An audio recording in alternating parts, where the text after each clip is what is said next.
All right, everybody. It is the Teaching, Coaching, and Training podcast with Jordan Weber and Brett Bartholomew, is it? It is Is that how you Brett pronounce it? Bartholomew. Awesome. We're speaking with Brett today. He has been a coach, and I know that he's been one of the most motivating speakers I've heard in a while. And it's kind of, you read books, you hear people, and you kind of remember the ones that really impact you the most. And so Brett's kind of impacted me, in the past couple of weeks with just kind of motivating me to, just be a better person in general. So it's good to have you on the podcast, and I appreciate what you do on social media, the book you wrote, Conscious Coaching. You also have other business and strategic communication skill building apprenticeships that are all over the country that people can watch and hear and see and get a part of. And it doesn't matter if you're a teacher, coach, or trainer in the physical or personal training setting, but they would be able to maybe apply to this program. Is that correct?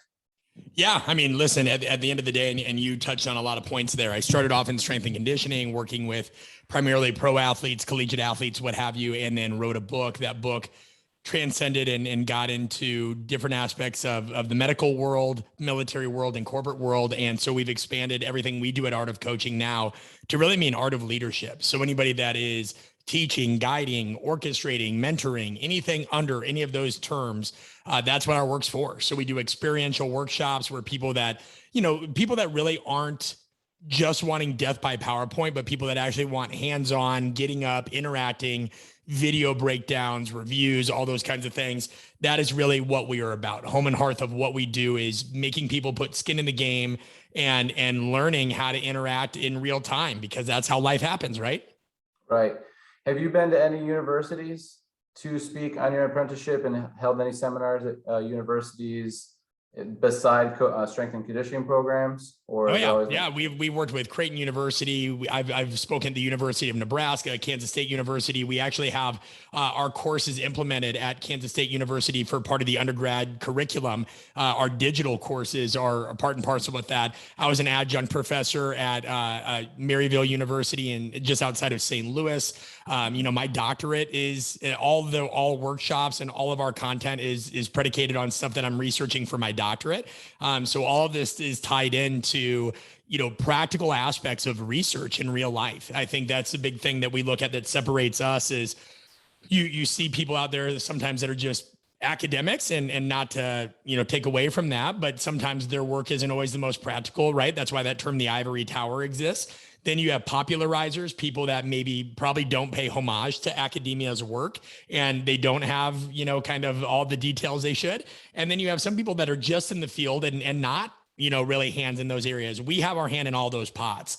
My colleague, Allie Kirshner, is at Stanford University. Not only did she speak for them, but spoke for their medical school. And then she was a strength coach as well. And so we're really at the end of this trying to do something positive for the performance community, because we've seen so many people in the military crossover and tech world crossover into leadership.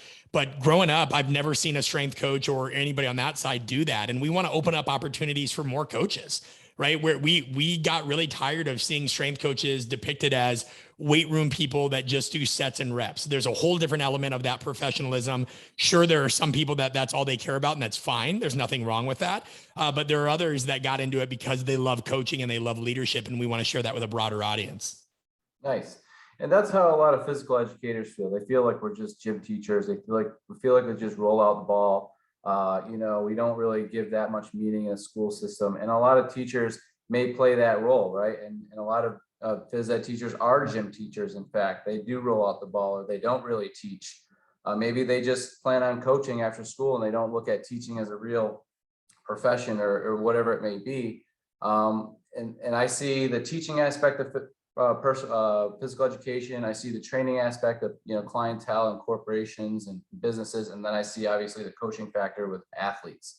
And that's what I want to ask you some questions on today. Was what was your personal view of physical education as it is today in 2021, and what do you think physical educators can do to be maybe better communicators and more effective teachers and leaders? Yeah, I mean, this is a loaded question, so I'm going to handle the first one. I'll do one at a time.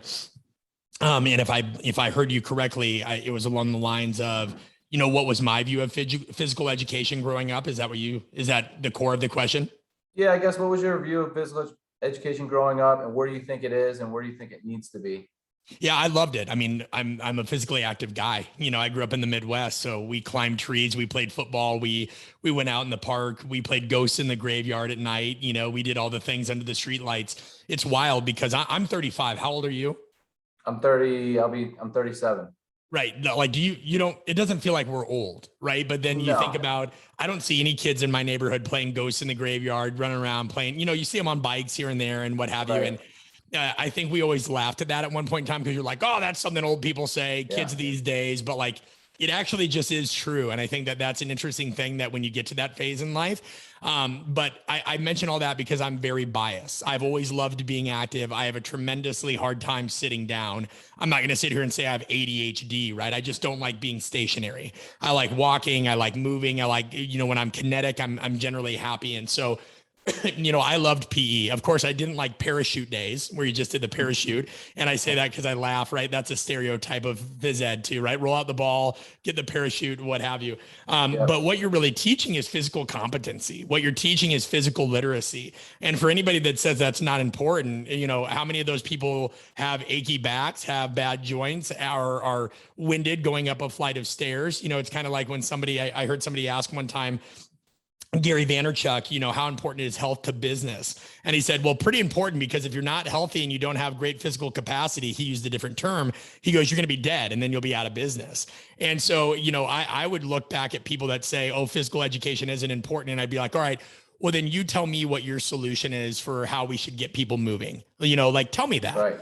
Right. And I tell that to people that, when I branched off and I knew I could have made probably $1 million, Jordan, if I would have just left strength and conditioning and said, okay, we're going to start art of coaching and it's going to be all about agility and weightlifting technique. And we're going to have a certification and all these. And I just marketed. I know that will sell because people love the sexy stuff, the technique. I could put up all the images of me training pro athletes, some of the jerseys you see behind me, and people would buy it. Instead, we're like, no, we're going to go the route of communication, interpersonal skills, how you interact under pressure. And, if people were like, well, why do we need that? I'd be like, well, you tell me, right? How many relationships have you lost in life because you didn't listen well? How many job interviews did you blow because you said the wrong thing? So I look at communication and physical literacy. They go hand in hand. There's a reason the ancient Greeks valued both, right? The ability to move, the ability to think, the ability to communicate, and what have you. And so I think it's incredibly important. Where is it at now? I'd probably be a bad person to ask because I'm not directly in physical education in the school system, right? But I read the same news everybody else does, and we know that these systems are continuously being cut from schools, and they're not being prioritized. I sit on the board for a nonprofit called Movement to Be. It's run by an amazing person named Dr. Kara Scholl, and it is all about teaching kids physical literacy in underserved communities. Because now these organizations like Movement to Be, because schools are not prioritizing PE, they have to exist because these kids need to learn how to move.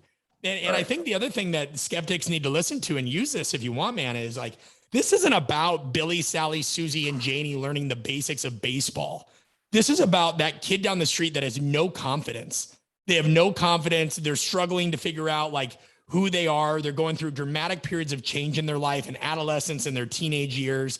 And physical activity helps them with confidence. It helps stave off depression. It helps stave off physical or social anxiety. And so it's crazy to me when people just think, oh yeah, they're just running around and exercising. This isn't about exercise. It's about what happens as a byproduct of movement. And I think that that's what they're missing. So I'll leave that there to give you an opportunity so I don't monopolize the air. And then I'll happily answer any other question. Yeah, we'll go back to, growing up, we had the same social systems. We had backyard, ghost in the graveyard. We played hide and go seek. We met up to play hockey on the tennis courts, or we played soccer at the rec fields. And that's all we did that's all we did all day long, every day. And you go out and see, like you said, kids on their bikes might be playing in their front lawns, but they're not setting up organized sports like we were, where we were kind of meeting on the alley or meeting behind a a market store or something like that, we would go anywhere to play hockey or whatever it may be. So it's really cool to see that you kind of grew up like that, but understanding that it just doesn't really exist like it used to. And then when it comes back to the physical education, you talked about physical literacy and understanding and having more confidence. That's definitely where physical educators and especially teacher education programs are kind of headed. You know, we need to talk more about literacy. We need to talk about more about social and emotional well-being. And I know that you're a very huge component of that. And that's kind of where I want to go next. And talking about the emotional and social aspect of physical educators, personal trainers, strength coaches, what type of role do we have in developing their social and emotional competence? Yeah, I mean, huge. Those things are tied in. When you look at the language centers of the brain, you know, that's all tied into many areas that deal with movement as well. And I know people like to say left brain and right brain. That's all a misnomer. This is all interconnected, you know, and when you have increased blood flow to the brain, you have higher cognitive processing, and you have all these opportunities through being active to become more social, and you have more opportunities through becoming more social to become more active, you know, and we know, I can put it this simple, Jordan. What is the most cruel and unusual punishment somebody can do to a human being? What is it? To hurt them, some type of physical or emotional way. But worse, even worse than that, right? Let's say somebody unfortunately is in prison and it's like the electric chair, solitary confinement, you know, something like that. What do we know is one of the most socially, just psychologically damaging things you can do other than physically hurt somebody? Yeah, put them in a box in a dark room and don't ever let them talk to anybody. You will absolutely see parts of the brain shrink. You will see people, I mean, people essentially lose their mind. They lose their sense of self, you know? And so when you look at social isolation and you look at, you know, health ramifications of not moving, these are two of the most crippling, and I use that term intentionally, these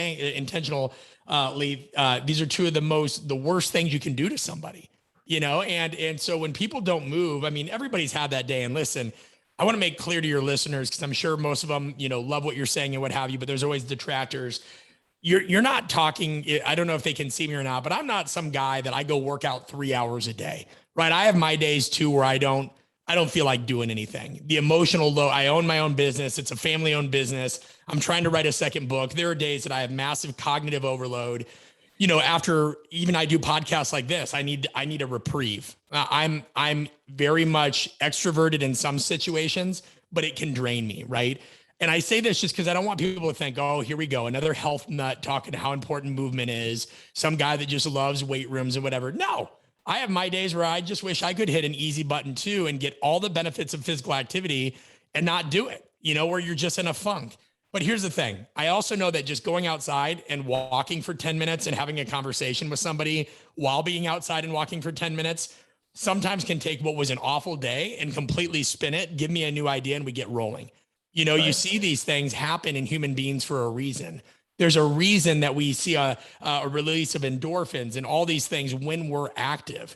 Because, you know, like whoever our creator was, and no matter what anybody believes, right? If you don't believe in a creator, whatever, then biology and what have you, it wants to reward us for doing things that are good for us, you know? And so I think these things are intrinsically, and again, very biased. I'm very much into the Greek philosophy of sound mind, sound body.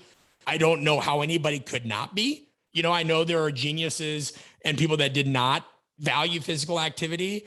There are people that smoke that don't get cancer. I don't think that saying, well, you know, you're trying to make links between intelligence and psychological capacity and whatever and activity, and that's not everybody. Well, I disagree. You know, how great could these people have been if they took care of their bodies more? How much longer could we have had them on earth and learned from them? You know, I think my brother, and I might be going on a rant here, but my brother gives me a hard time always and says, you know, the irony is you're the biggest health nut in the family and you'll die before all of us.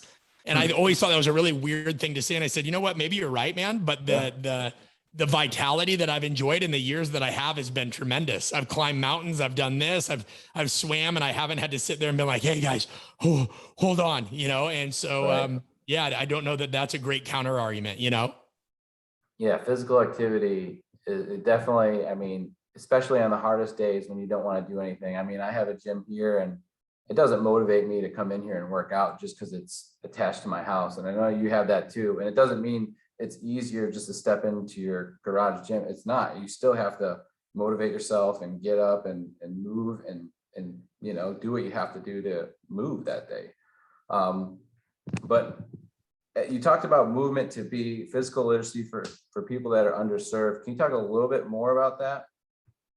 Yeah, I mean, so Kara and I used to work together, and for anybody interested, you can go to movement and then the number 2. So it's movement, MOVEMENT. And I'm sure Jordan will put this in the show notes. The number 2 and then B, just BE, like I want to be this. We used to work together, and, I went off to build Art of Coaching. She went off to build Movement to Be, and said, hey, 80% of adolescents worldwide don't get enough exercise. That puts their health at risk, right? And that's based off a World Health Organization study, and shows data of 1.6 million children across 146 countries. And so she said, it's pretty straightforward. Our mission is to enhance the lives, health, and confidence of today's youth through quality mentorship of movement. And so what do we do? And so she's like, would you come on the board and what have you? And I'm like, yeah, tell me more about this. And she's like, well, what we do is we equip and we connect fitness and health professionals around the globe to provide, a movement program. There's an actual curriculum for it to help kids understand this stuff. So, again, they're able to go into these communities to kids that may not have access to YMCAs or, after school programs or what have you, because maybe they've cut it, and they're able to work with these folks. And so if you're a fitness or health or educational professional wanting to impact the community and you believe in physical literacy, you can get involved. And so it's pretty cool. It's a special thing. They have all kinds of summer programs. They have affiliate programs. A lot of it was hit hard by COVID, and that's always tough. But I definitely recommend anybody that's interested in helping to go to movementtobe.com and figuring out a way that they can join that and help. I know Kara's very bad at asking for help. I love her to death. And she'd laugh. Like we're kind of the same ilk. We never want to bother people, And so even though every small business, every nonprofit, anything like that needs help, you don't want to bother people, but she definitely, we can always use more great people. So I'd love to see people get involved. Awesome. So let's move into coaching. We talked a little bit about teaching. Who is Coach Brett, and who do your athletes know you as, and how do you want to be known, and how is your legacy going to continue as a coach? Yeah, I'll be mindful of language here, but I've been described as the most respectful kick in the butt people get. Coach Brett is somebody that time is the utmost of importance to me, because I spent a year of my life hospitalized. Right, I nearly died at the age of 14. That's something that I talk about in my book, Conscious Coaching, and on our podcast, the Art of Coaching podcast, I dive deeply into that. But when I came out of that situation and we lost a lot of members of our family pretty young in life, it was inculcated in me that you don't have much time here. So I've always had this urgency. At the same time, Jordan, I've never really, I got to think of again a polite way to say this. I have a very fierce BS detector. And so when I got into positions of leadership and coaching, and I looked for examples out there of how to navigate messy realities, right? I was always turned off by books that just said, look people in the eye, tell them you care, tell them you love them. Like, we know this stuff, and that's valuable. No disrespect to any of those authors. But at a relatively young age, when I'm working with pro athletes and I'm 25, and at the time my beard hasn't come in, I'm replacing a coach who has the NFL experience, all this stuff. Or, when I went through my first lawsuit ever in my life or whatever, just when you deal with this stuff that you're never taught how to deal with, just telling people you care isn't enough, right? Just trying to come across warm and fuzzy and remembering their name isn't enough. So Coach Brett, and it's weird speaking to myself in the third person, but I'm answering it in the way that you phrased it, right? He's somebody that wants to help people learn how to navigate the hairiest parts of their life through giving them, more information on power dynamics, the role of influence, these things that were brought up, Jordan, hearing that like are dark arts, right? Manipulation, power. What are these things? And we actually show people, no, these things aren't bad at all. Just like there's physical literacy, there is also power literacy. In every interaction, there are power dynamics, right? You and I are talking right now. We both want to help people, but right now I have the power because I'm talking. When I turn it back to you and, you ask the next question, you have the power because I have to sit here and wait, and you're guiding this interaction, right? Like I have no idea what you're going to ask me next. So power is very fluid, right? It's situational. It's not this hypersexualized thing where only people with money and status have it. But when people reach out to us, Jordan, and they say, hey, I'm having an issue in my organization. I need to do one of your communication courses because I'm not quite sure how to get my message across to this person. I'm not quite sure how to make it make sense to this person. And this person could be somebody stubborn that they work for. It could be somebody that's misinterpreted something, somebody that's threatened by them, whatever, right? We all have to deal with people issues. We help them navigate that. So Coach Brett is somebody that's based in urgency and, wants to help people navigate some of the messiest aspects of their lives with advice centered around power dynamics, communication, and interpersonal politics. That's great. And you talked a little bit about your book and how you wrote about the fact that you were in the hospital when you were younger. And, that was something very touching that I read.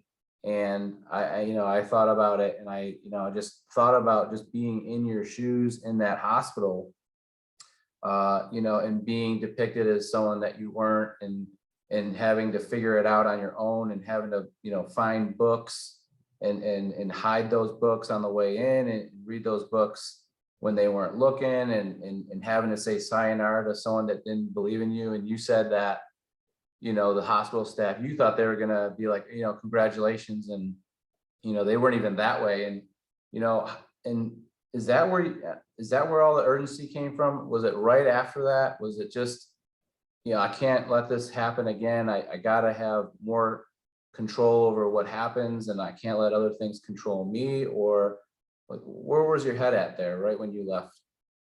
Yeah, I mean, it's tough to know exactly where my head was at, I was 15 at the time, 16, I guess, technically when I left.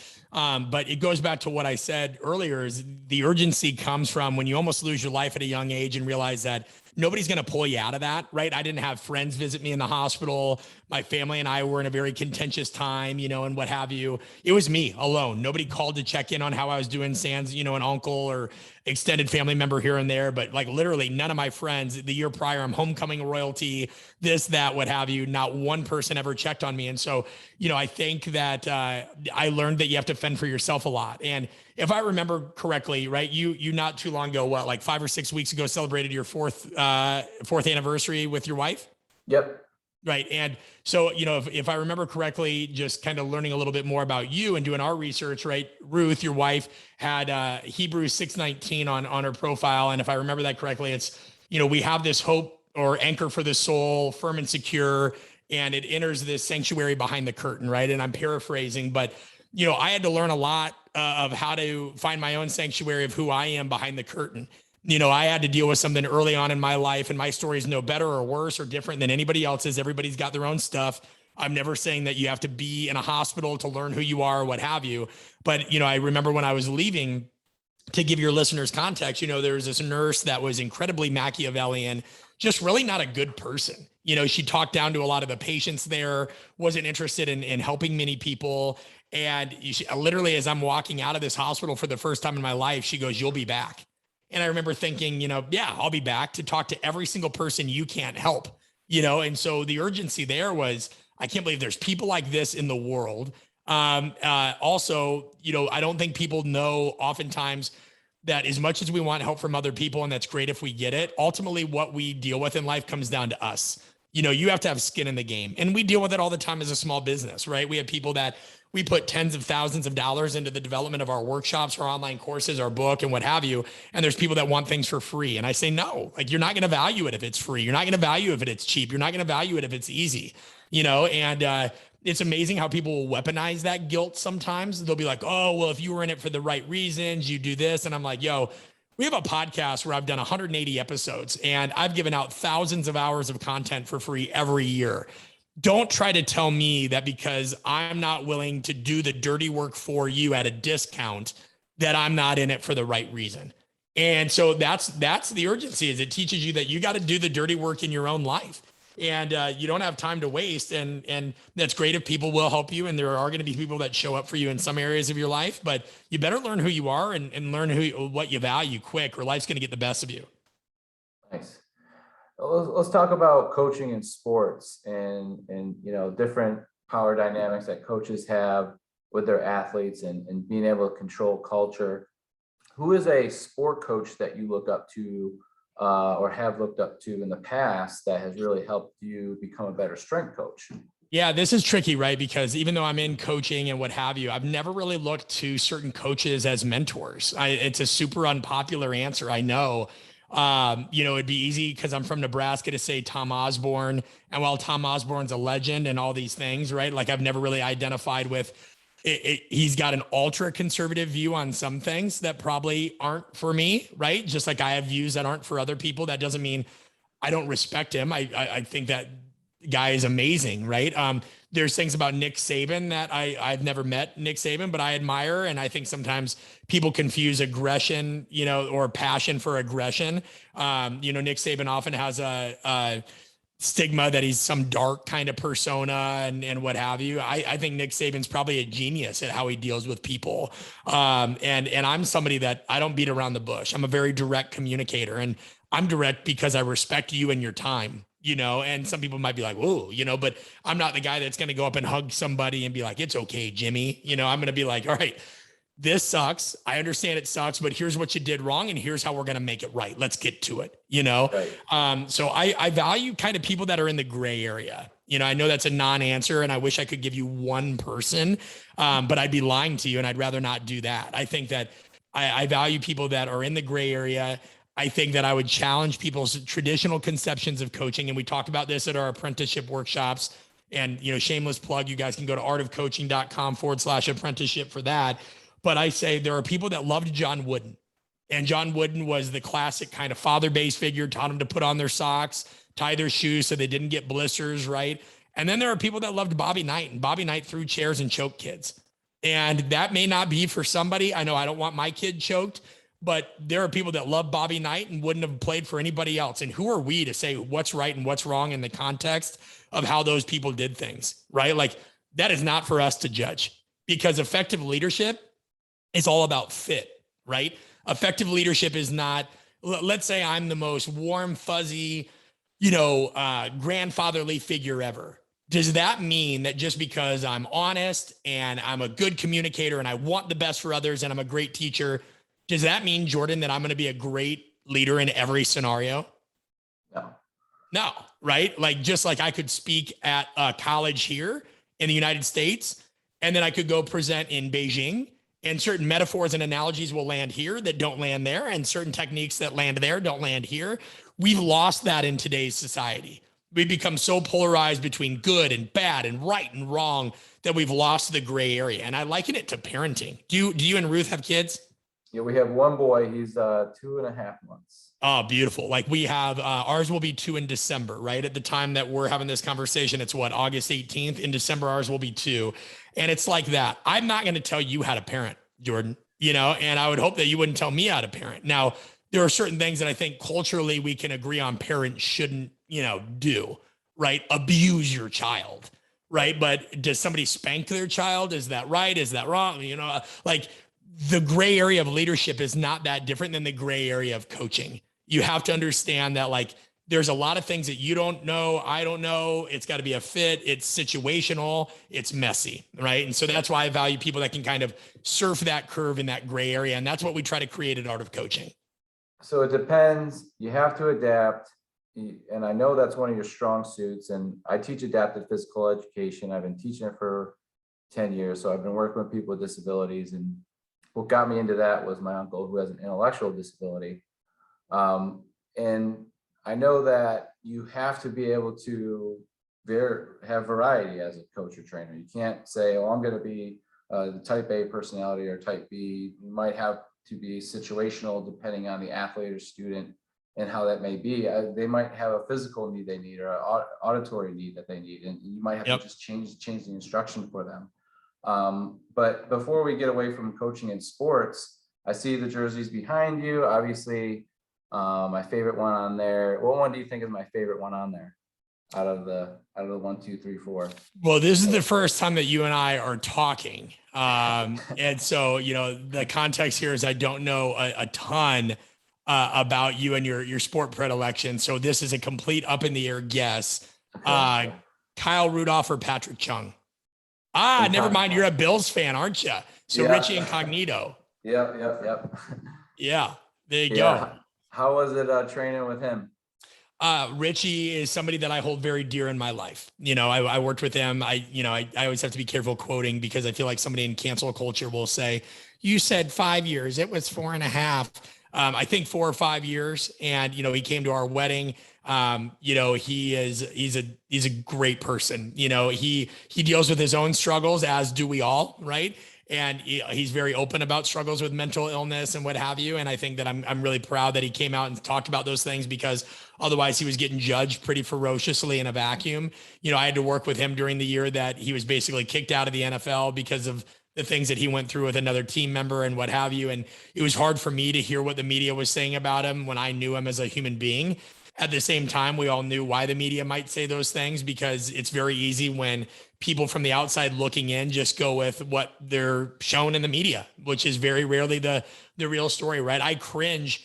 My wife and I often talk about this. I don't know if you and Ruth ever have this discussion. Maybe you don't have skeletons in your closet. I always say, it's only a matter of time, Liz, until somebody comes for us. And people have tried on social media already and what have you. But here's the thing. I don't ever present myself to be perfect. I never present myself to be perfect. I don't even think I'd vote for, if there was two presidents going, and my wife and I are independent, right? We voted both ways before. I think I think it's a sad country if we get to the point where basically the people that we vote for, the people we look up to in any capacity, political or otherwise, are people that don't have any scars or skeletons in their closet. I would rather vote for a president that's been divorced, had kind of, things go on behind the scenes that they're not proud of, but they've owned up to and they've willingly acknowledged, than somebody that presents this squeaky clean public image that, for all we know, had his background scrubbed and website scrubbed. Like, I don't trust perfect. Right. And that scares me in today's society, and so that's where I'm really glad that there's people like Richie and folks like this. This is what's called the resilience wall. I don't know if your audience can see it, but there's a painting by these jerseys that says, smooth seas don't make skillful sailors. So every single jersey on here, and there's some that can't be seen in the frame, is somebody that overcame some massive issue in their life. Nate Thompson is in AA, right? He's been, I don't know how many years sober. Kyle Rudolph is just this tremendous grinder. Him and Henry Anderson have had overcome significant injuries. I have Whitney Merciless. He's got his own story. Patrick Chung, another family friend. And then over to the side here, I used to be the head strength coach for Southern Illinois baseball. And so their team means so much to me, because during the season, their coach died of cancer, and they really had to come together in a unique way. And so the point of this wall is to teach my son someday that, skill is not enough. Any kind of privilege you have is not enough. You're going to have to overcome your own struggles, and nobody's struggles are better or worse, less or greater than anybody else. It's all relative, but one way or another, the shrapnel of life is going to give you a reminder, and those scars are things that you need to become who you really are. And so, yeah, that's my cheesy kind of soapbox thing of, hopefully we move more towards a society where scars are more celebrated than the sterility of one's kind of background and appearance, Right. Yeah. And I love how you have you have a theme, you have a purpose behind that. You're not just throwing up jerseys on the wall, that type of thing. And you have a meaning behind it. I appreciate that. And Richie, obviously as a Bills fan, you root whoever's on the Bills team, and obviously you love them when they're on the team or off the team. So yeah. How big is he as a person? How was he a lot bigger than you, a little bigger than you? Is he just... I'm 5'8", 195. Okay. Richie, and I'm not, I would have to look, but Richie's probably 6'4", 6'5", 300 some odd, one of the biggest men that I've seen. I think the only other person that I've seen with the level of raw power and athleticism for somebody that size is Ndamukong Suh. Richie is a specimen. Now, in case he ever hears this, I'm also going to say he's probably lost a step or two, because when I moved out of Arizona, we still keep in touch, but I don't train Richie anymore. But he's probably lost a step or two or maybe three since he doesn't train with me anymore. And that's me just busting balls. But yeah, I love the dude. Awesome. So let's get back into some teaching, coaching, and training, and talk about your own training. I know that you are an avid trainer. You ask people what their top 5 exercises are, or training habits are. I know that you have a very flexible, a schedule that you have to be very precise, and you have to plan out your workouts or this and that. And I know you talk to a lot of fitness professionals, so I definitely want to ask you some training questions. And what have you gathered, as your professional career has gone on with training? I know the minimum effective dose is one of the things that you preach a little bit, but what other themes are you having from other coaches and trainers in training right now? What do you think are super important? You mean what do I think are critical things about training that people need to know? I guess, after you gather, what is the question you ask your guests? You ask them, what are their top 5 or what are your top 3? Yeah, I don't really ask a ton of that, to be honest. I think, what a common question that gets asked for sure by like from other people to me or what have you is, hey, what's your favorite exercise, or what are the top 3 things you need for X, Y, and Z? I seem to attract a lot of those questions because, again, people like binary answers and what Right. have you. I tend to look at training as a lot more simple than most people make it out to be. I have a master's degree in motor learning, and my undergrad is exercise physiology, and again, been a strength coach for 15, 16 years. And so, by and large, it comes down to some simple things, right? Like you need to have ground-based movements where your feet are on the ground. So squats, deadlifts, lunges, things like that, presses and pulls. You need to do these multiplanar. So not just front, back, side to side, but rotational work. And, you need to choose exercises that are multi-joint. So pull-ups over bicep curls, step ups, lunges, deadlifts, squats, things like that over isolation machine-based work. It doesn't mean you can't do isolated work. That's going to have its own place in rehabilitation, or, if you're a bodybuilder and what have you, or if somebody just wants to do it. But, I put it on my Instagram the other day. Training comes down to lifting weights at different loads and different speeds in different ways, at different times a year.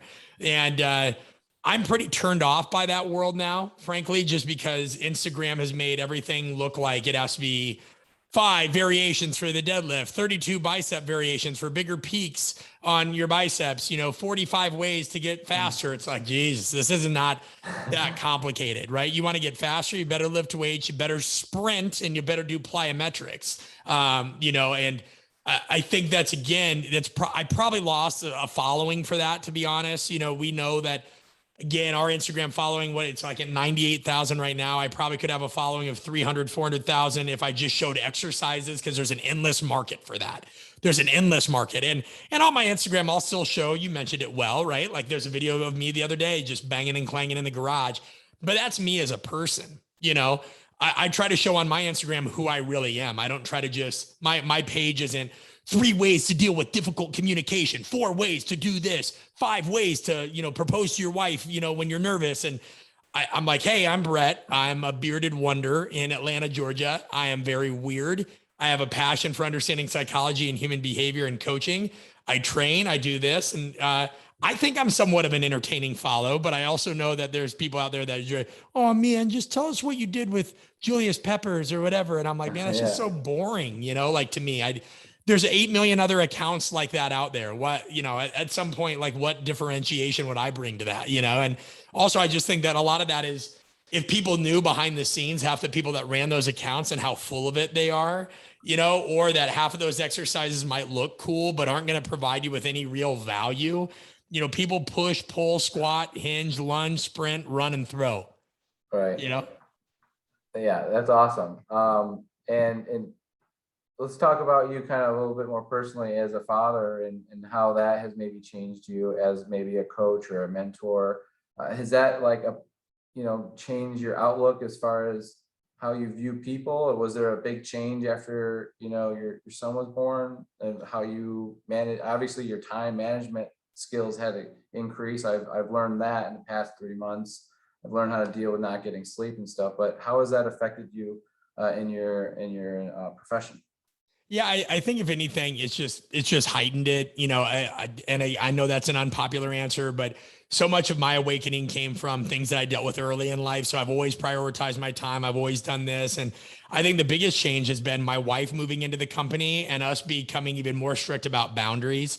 There's people that sometimes forget that we run a small business that is completely me and my wife. And for every person that asks for something for free, or they say, can I just pick your brain, and they want to talk for an hour, but they never want to invest in what they do. It's like asking somebody that owns a restaurant to just repetitively give you free meals. Like, that comes at a cost for them that then can impact your family. And that's not me saying I don't. Again, we have a podcast. We have tons of free resources at artofcoaching.com, but I've had to get more careful about people that, are takers, and takers of time, because that's all money that goes to helping pay for our son's daycare. That's money that helps pay for staff. That's time I could spend with my kid.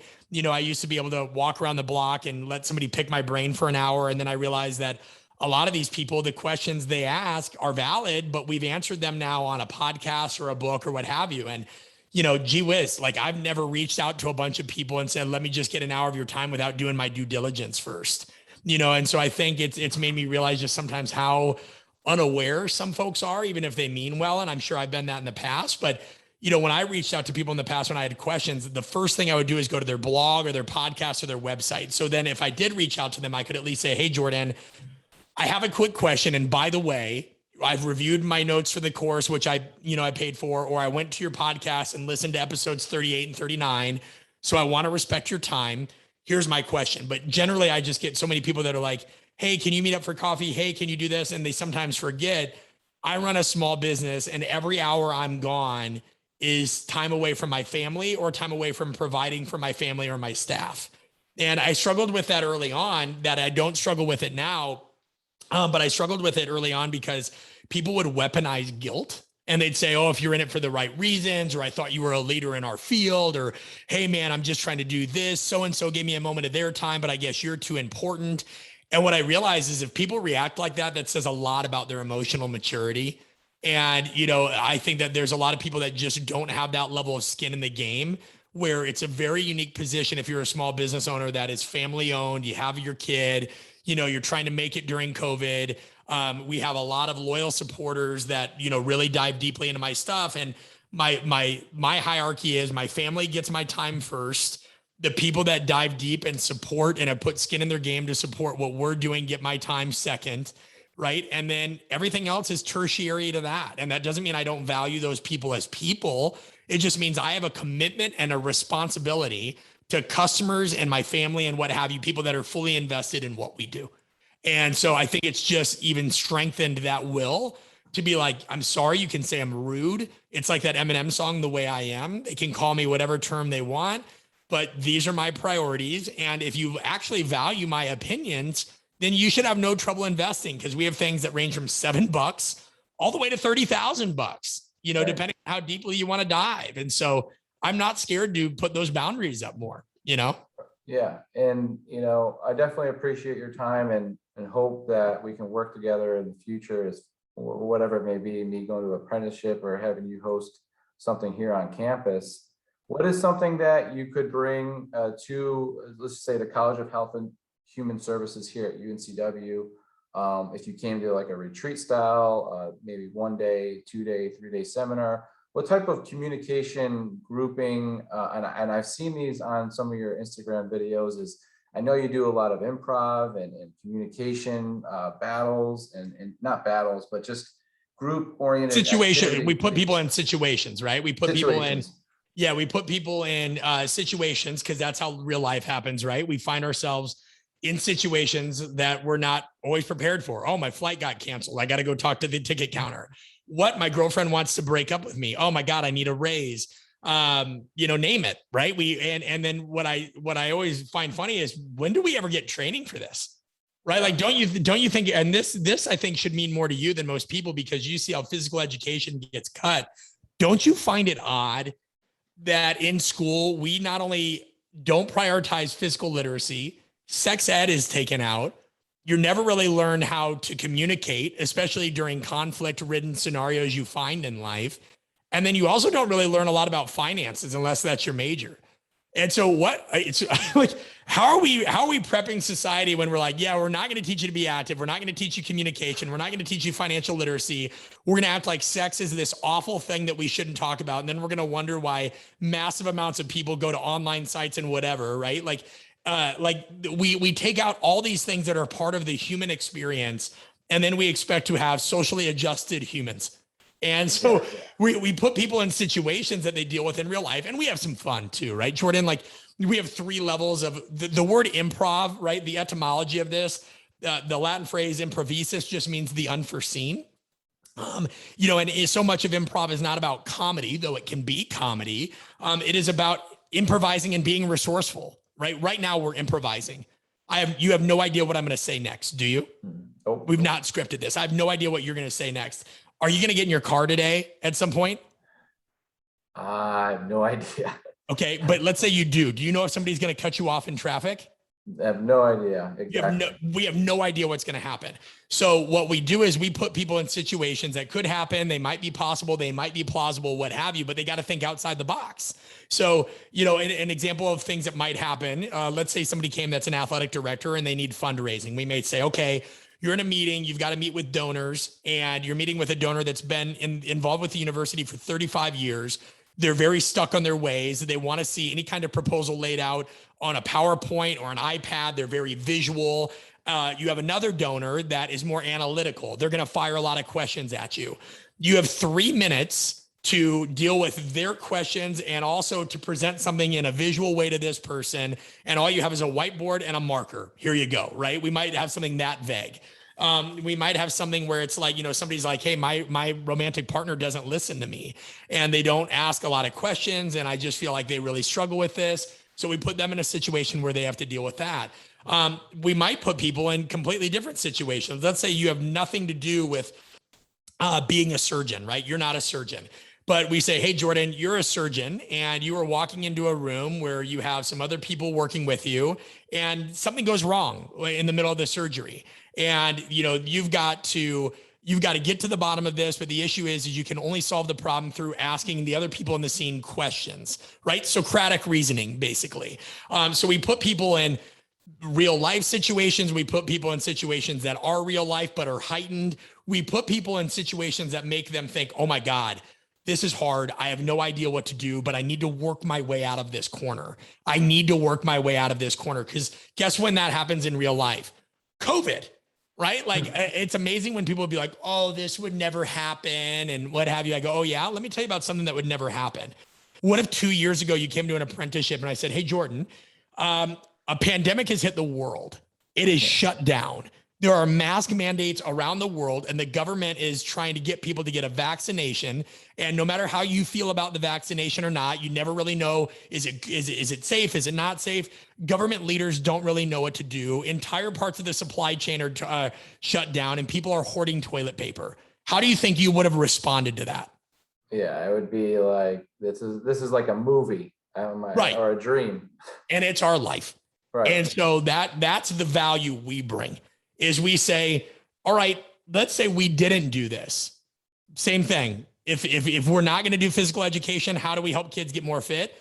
If you don't engage in situational role playing and improv, how will you get better at communicating? Reading a book? That might teach you some things, but that's not going to make you a better communicator any more than me watching an orchestra is going to help me play the violin. There's no back and forth.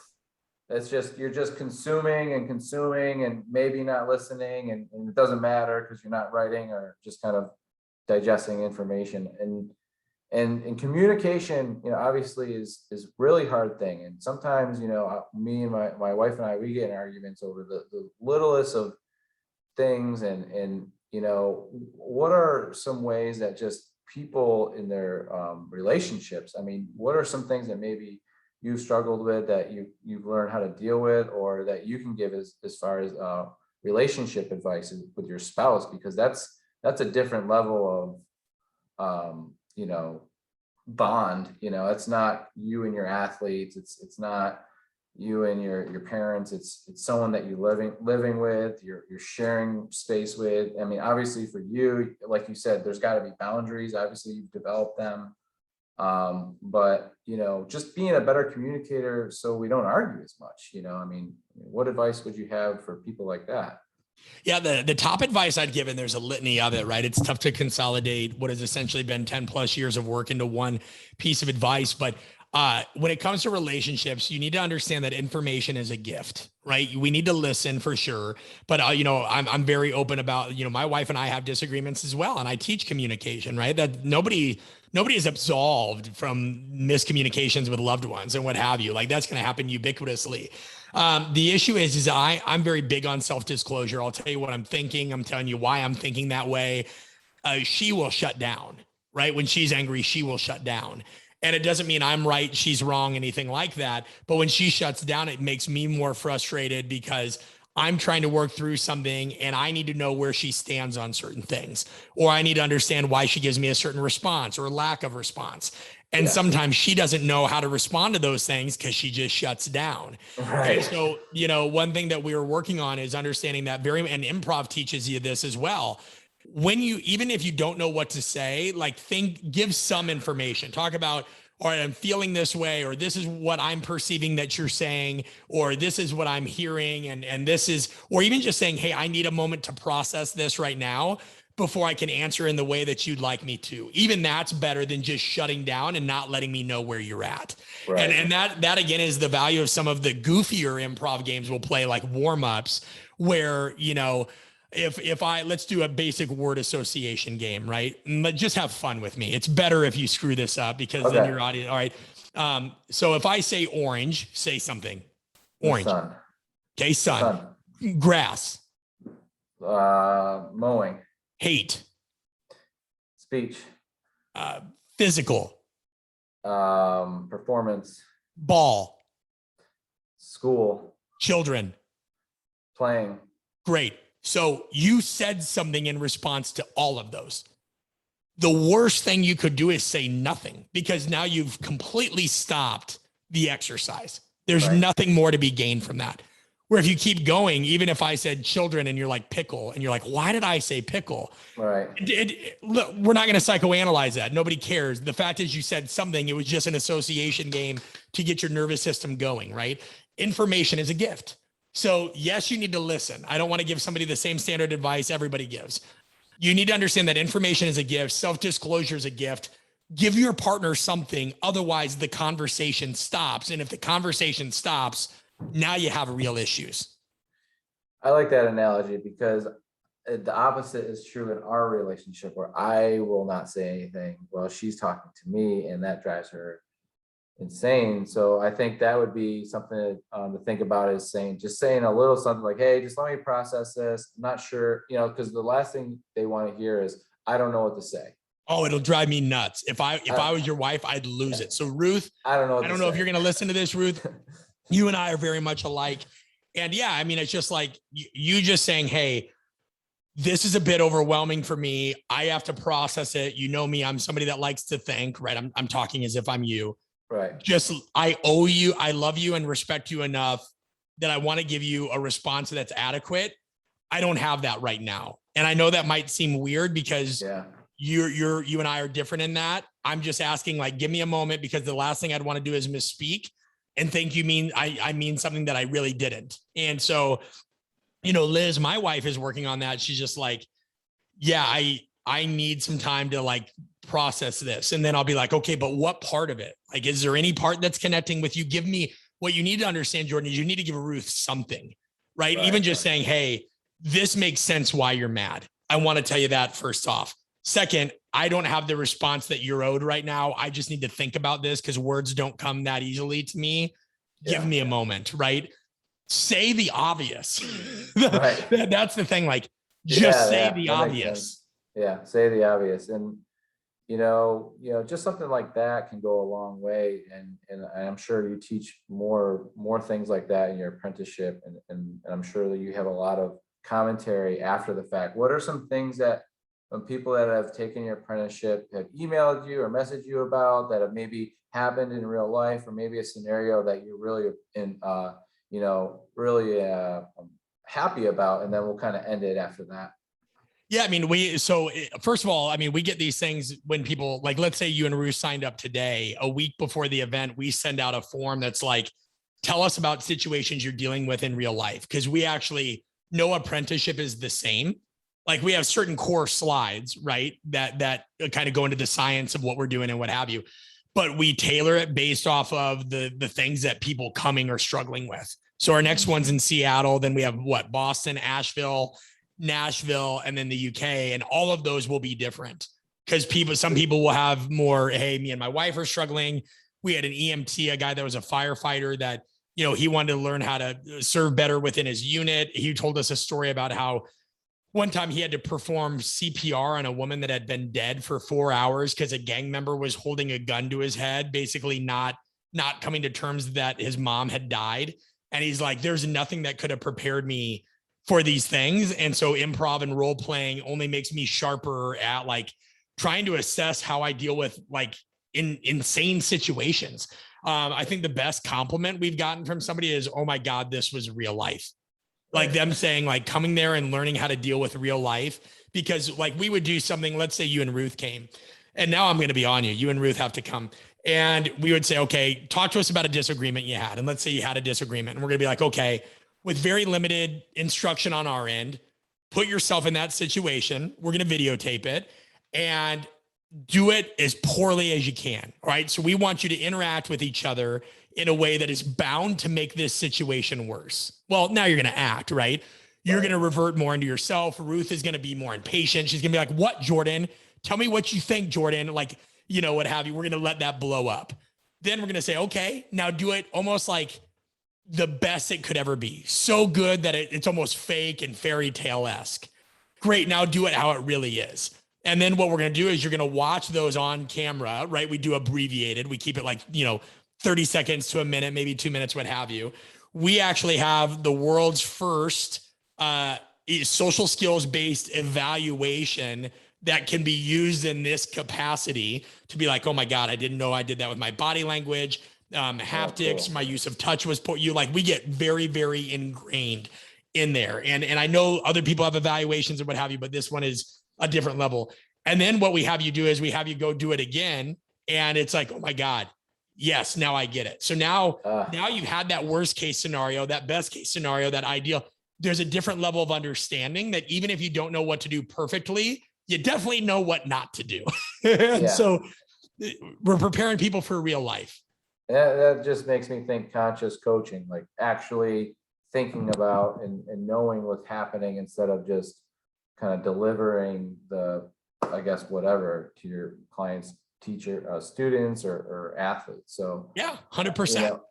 I really appreciate it. Hopefully we'll see you in the future. I know I will. And hopefully you can come to our university. That would be great to see you here working with our teachers, or maybe even for the county, if I could maybe write up a grant to get you to come. I think that would be pretty special. Yeah, we do all kind of group discounts and things like that. And so, you can just reach out to my wife and just go to info@artofcoaching.com when that time comes. And, we'll always work it out. We try to flex within our budget as much as we can, given the fact that, there are certain constraints, but we would love to do that. We want to get this in more and more universities and what have you, because the earlier you can start people with this, the better, right? The hardest people to reach generally are people that are, so entrenched in their ways and they don't want to get feedback from others. And they think that they're right and everybody else is wrong and social skills are easy.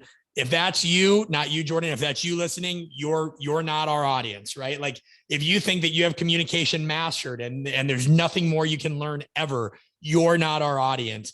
If you do know that you want to come and learn and we normalize failure, we have fun. I jump in on these games. Sometimes, Jordan, I crush them. Sometimes I'm abysmal, and there's a lot of levity. Like we've talked on this podcast about a lot of serious ways we apply the games.